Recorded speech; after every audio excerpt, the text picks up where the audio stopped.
బాధిత మహిళలకు న్యాయం చేయాలి. వేధింపులు గురి చేసే సర్పంచ్ పై చర్యలు తీసుకోవాలి. వేధింపులు గురి చేసే సర్పంచ్ పై చర్యలు తీసుకోవాలి. వేధింపులు గురి చేసే సర్పంచ్ పై చర్యలు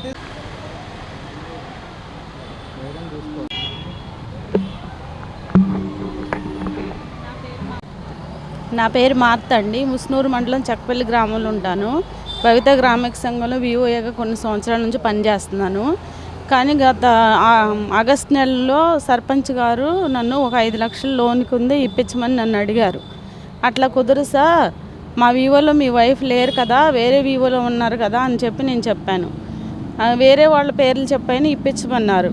కానీ నాకు కుదరదు సార్, అట్లా కుదరదు అన్నందుకు ఆయన నా పైన కక్ష సాధించడానికి ప్రతిరోజు నన్ను తీసేయాలని చెప్పి ఫోన్లు చేయడం, చాలా ఇబ్బందికరంగా అసభ్యకరంగా మాట్లాడుతున్నారు. వివో మీటింగ్ పెడితే ఆడోళ్ళు రారు సార్, మగవాళ్ళనే రప్పిస్తున్నారు.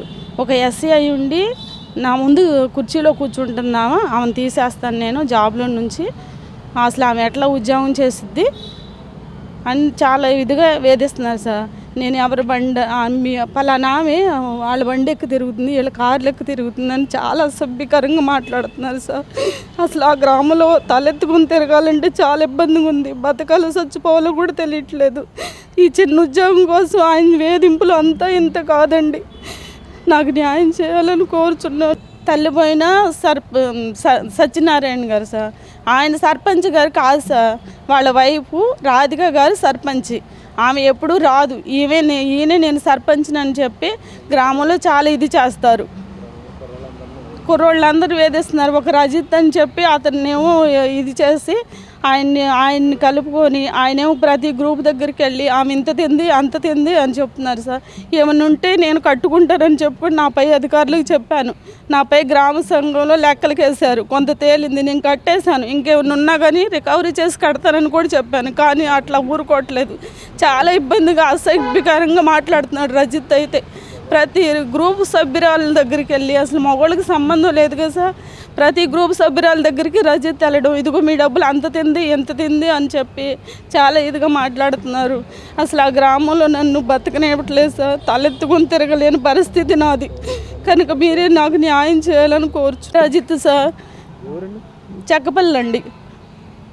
నా ఫోను ట్రాప్ చేశాను అని చెప్పి గ్రూప్ మీటింగుల్లోకి వచ్చి నేను గ్రూపులతో మాట్లాడిన మాటలు అతను రికార్డ్ చేసి ప్రతి కుర్రోడికి వినిపిస్తున్నాడు. ఎలా మాట్లాడిందో చూడండి అని చెప్పి అసభ్యకరంగా వినిపిస్తున్నాడు సార్. అసభ్యకరంగా చాలా మాట్లాడుతున్నారు సార్.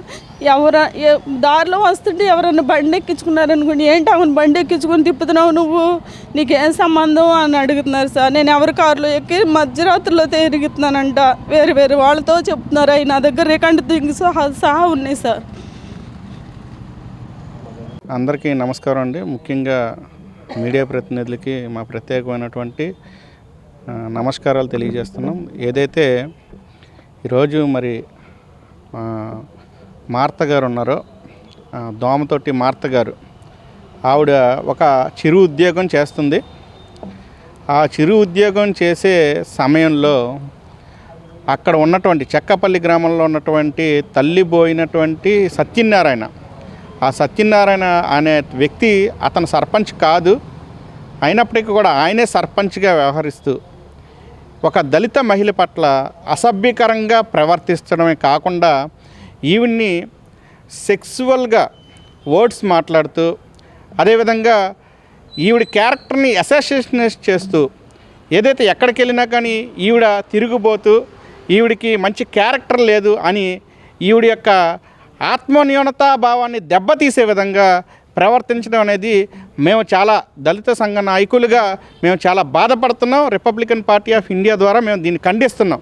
మేము గౌరవ కలెక్టర్ గారికి, గౌరవ ఎస్పీ గారికి మాకు ప్రగాఢమైనటువంటి విశ్వాసం ఉంది.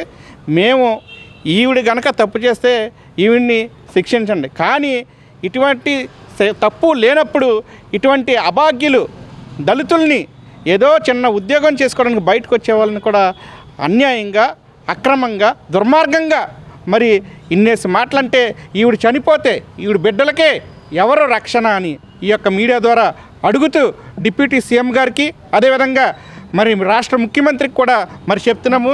ఈ మార్త అనే ఆవిడ విషయంలో కనుక దళితులు మీరు పక్షపాతి నిజంగా అనుకుంటే గనక, దళితులుగా మీరు మేలు చేస్తున్నారని చెప్తుంటే గనక ఈవిడికి ఖచ్చితంగా న్యాయం చేసే విధంగా మీరు తక్షణమే ఎంక్వైరీ చేసి వీడి పట్ల మీ చిత్తశుద్ధిని నిరూపించుకోమని చెప్పి తెలియజేసుకుంటూ జై భీమ్, జై భారత్.